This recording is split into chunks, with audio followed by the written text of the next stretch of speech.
We're back here on One, New York's longest running sports call-in show on WFUV, WFUV.org. You know the deal.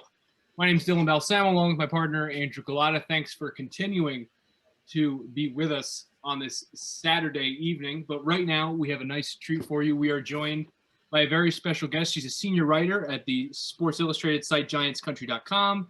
She hosts the Locked On Giants podcast, and she's the author of a new book, which I'm very excited to read. It's called Big 50, Men and Moments That Made the New York Giants.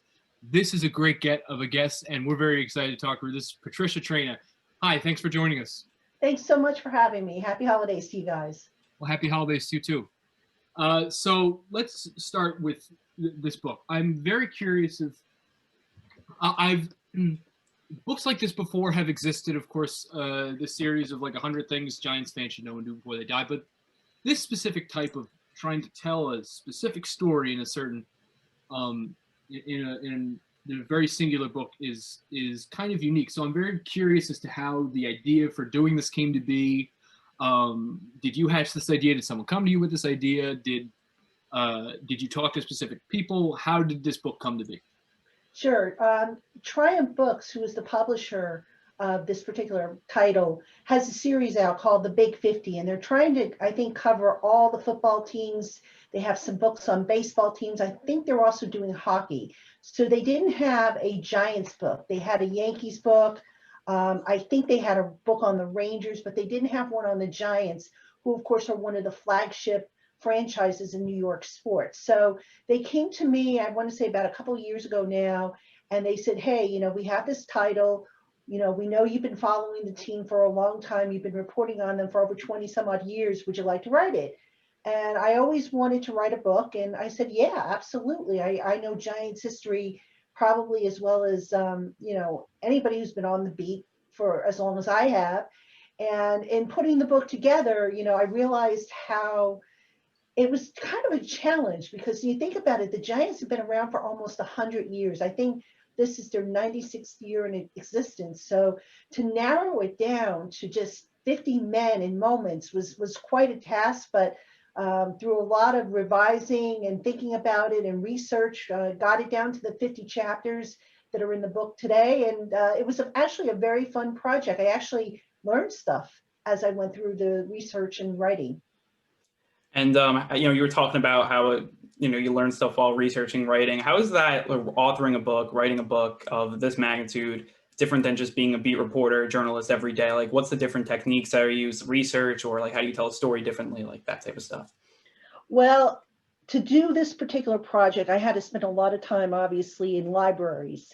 Mm-hmm. So unfortunately, towards this past year with COVID and whatnot, I had to do everything remote. So having a subscription to newspaper.com, also being able to call on some of my contacts that I had made throughout my time covering the team. So I spoke to about over almost 24 players, former coaches, administrative personnel. Ernie Accorsi, the former GM, was kind enough to not only speak to me, but also write the foreword in the book.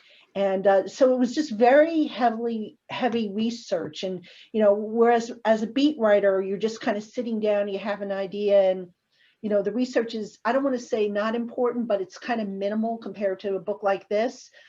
So it was just a matter of fact checking, making sure everything was right. Sometimes I would come across a source that had one number versus another source that had another number. So it was like, okay, which number is right? So it was really important to me to make sure I got everything right. And, that necessitated really going in and seeing 3, 4, 5 different sources in order to confirm what I was finding.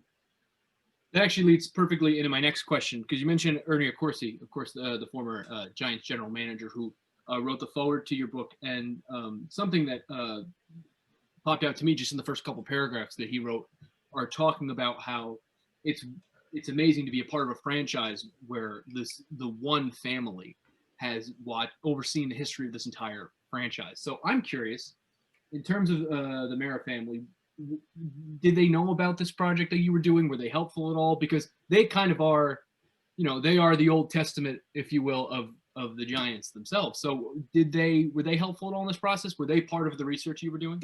Oh, absolutely. I got a chance to speak with John, Chris, his brother, and yes, they knew about it. Matter of fact, I told them about it before I started working on it. And John was very, very gracious with his time, as was Chris. And, we covered a variety of topics. And unfortunately, I didn't get a chance to speak with Mr. Tisch because he had some business dealings going on. So connecting with him was a little difficult, but the Mara family could not have been nicer and more cooperative. And the mere fact that they let me come into their facility, go through their archives, go through the stadium, the Legacy Club, where I took pictures of the various artifacts that appear in the book. I mean, that just really meant a lot to me. And I don't think the book would have been half of what it was if it wasn't for the cooperation I got from the Mara family. And I kind of wanted to more focus on this Giants team now, moving over 5-18, but right in the thick of it for this NFC East title here. And Sunday they got a big game against the Browns here, as it's almost, I mean, I wouldn't call it a must win, but it's getting to that point as we're winding down the season. And it's looking like quarterback Daniel Jones isn't likely to play Sunday. So that means the Giants will move to Colt McCoy. What do you think the Giants' confidence level is with Colt McCoy at quarterback? I know he's a backup, but led them to a huge win against the Seahawks a few weeks ago. Yeah, they were able to do that largely with their running game. And I think that's what they need to carry them through. No disrespect to Colt McCoy. He's a capable backup, but this is a very, very difficult Browns defense. You look at the pass rush, Myles Garrett, the interior of that line, old friend Olivier Vernon. Oh my goodness. I mean, the Giants have got to get that run game going. And that's what they did a couple weeks ago in their upset victory over Seattle when they didn't have Daniel Jones. And they weren't able to do that last week against the Cardinals. And as you saw, the Cardinals just absolutely teed off on them. So to kind of sum up what you were just saying there, let's say the Giants don't win on Sunday, and there's the 2 games left. What is the outlook for the rest of their season? Is there the shot of them getting that spot? What percentage would you say that is? Ooh, I would say if they can win, it's going to be tough. I don't know necessarily that they'll beat Baltimore. I think they can beat Dallas, but I would say they would probably have to win their last 2 games if they lose this weekend to have a chance. And of course, now they're going to need some help from Washington, who's going to need to lose. Now, Washington, I believe Dwayne Haskins is going to start. I think Alex Smith has been declared out for Sunday's game. So that could help the Giants' case. We'll know, obviously, come Sunday night where the Giants stand. But ideally, you want to see the Giants win out. I don't think they will. I think, though, if they can win the Dallas game and get some help from Washington, they're looking good. But, you listen to the Giants, they say they're not worried about it. And I say, well, why play the game if it's just to improve a little bit each week? You got to be playing for something, right? Yeah. And I feel like the Giants probably will have to split the last 2 and these next 2 and then probably win the Dallas game, I think, to make a good case to win that division. I think a big way they're going to do that is from this improved defense, which to me has been really impressive. They went from the 3rd worst last year in terms of points to now being 10th. What do you think that the most improved part of this defense is from last year? The defensive secondary has played a little bit better thanks to the addition of James Bradbury. And of course, Jabril Peppers is having a really good year. And then you got to throw in Logan Ryan, who has been an absolute stud for this team. At the beginning of the year, I was a little bit concerned about that unit, especially given what was going on at the second cornerback. But that coaching staff has really done a good job getting that group up to speed. And you look at, the play up front with the defensive line, which was a strength last year and is still a strength. The defensive secondary, I think, has really made a difference. And I would say they would be the most improved unit on that defense. So going back to Daniel Jones for a second, I believe it was only like 10 minutes before we hopped on this Zoom call that I got the alert that he was officially questionable for Sunday. You published an article, was it Wednesday maybe, about, you made it very clear that you thought he should sit this weekend. So let me ask you, what do you think is the right timetable for Jones to return? I would definitely sit him this weekend. I thought he should have sat last weekend, as you noted. look, Daniel Jones, his mobility is a big part of what he does. And to watch the Cardinals tee off on him the way they did last week was very, very disturbing. I kept sitting there, and every time he got hit, I was like closing my eyes. I'm like, oh no, because I thought he would get knocked out, literally, because the line was just so bad. I would not put him back in there until he has a little bit more mobility to him. He's got the right hamstring, the left sprained ankle. And if he can't defend himself, if he can't step up, if he can't scramble away from the pressure or a sack, Joe Judge said, oh, we kind of expected that. Okay, great. I get it. Quarterbacks get sacked regardless if they're healthy or injured. But do you really want to put them at risk if that line breaks down again, especially against that Cleveland front? So I'd sit him this week and hope to get him back for next week against Baltimore. And my final question is, with this Giants team, let's say with Colt McCoy, let's say they win a few games, maybe Daniel Jones comes back, wins the Dallas game, they go to the playoffs. Do you think that buys Dave Gettleman another year to prove himself as a GM? He did hire Joe Judge, who looks like an outstanding hire. Do you think he gets another year to prove himself to try to build a winner here, or would you try to move on? I know this is probably going to be an unpopular opinion among some Giant fans, but I do think Dave Gettleman will be back next year. Now, here's the thing.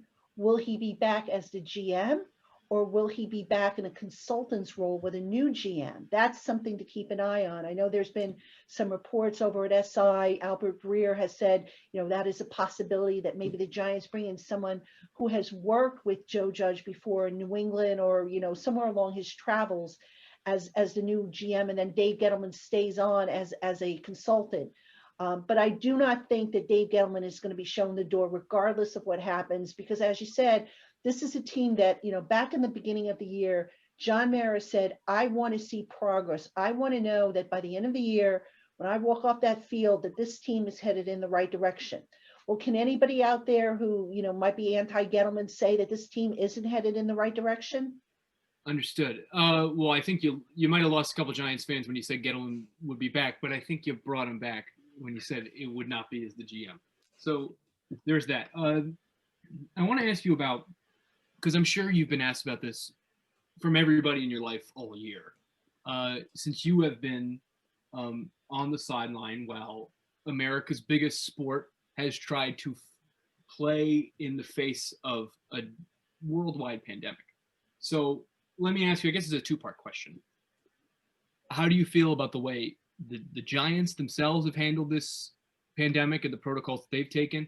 And from your perspective of the NFL, how would you grade the league in general of how they've handled this?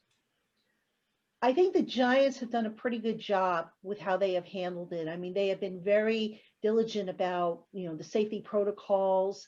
There've been a few slip-ups, but we don't know all the circumstances behind the slip-ups.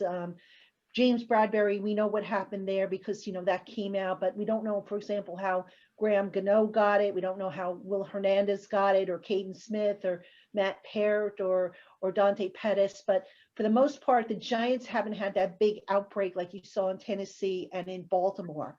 Regarding the NFL, considering they've had to, adjust on the fly, I think they've handled it okay. I mean, there's actually some things that I like that they've done that I hope they keep permanently once this, vaccination comes out and we get this virus hopefully under control. But I will say this, I'm kind of surprised that the NFL, right now there's still 3 weeks left, obviously, but I'm surprised that the NFL has made it this far without having to pause or cancel any games. And I give them a lot of credit because apparently they did take the lessons from other sports, the hockey league, the basketball, baseball, and they took those lessons and applied it to how they did stuff. So I tip my hat to them. I guess we'll close with one more really quick question. There are a lot of really interesting chapters in Big 50, your edition of Big 50, if you will. Let's say I only have half an hour of free time and I can only read one chapter. I don't know if it would take me half an hour, or that's beside the point.